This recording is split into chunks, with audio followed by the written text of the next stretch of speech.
DJ Vijesh Yadav.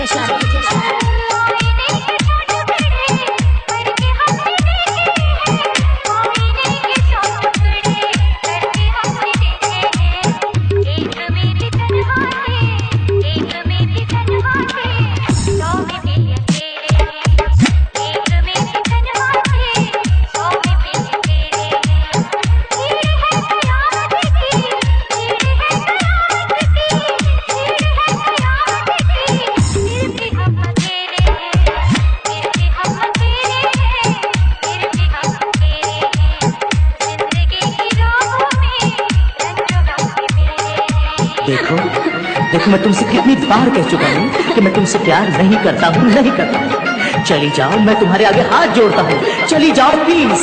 चली जाऊंगी, लेकिन एक बात हमेशा याद रखना, मैंने तुमसे सच्ची मोहब्बत की, मैंने तुम्हारा बरसों इंतजार किया।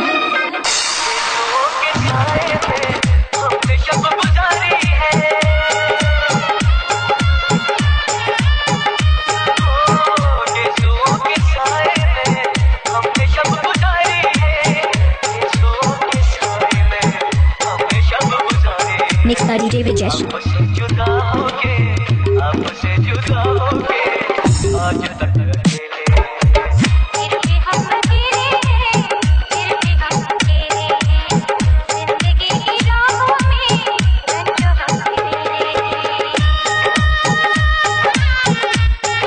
Mix by DJ Vijesh Yadav की तरफ से। तुमने मेरी मोहब्बत, मेरी इंतजार, मेरी महरूमियों, मेरी उदासियों का ये सिला दिया। तुमने मेरी मोहब्बत को बेकदर किया है, मैं तुम्हें कभी माफ नहीं करूंगी। ब्रजेश रामनगर, रामनगर।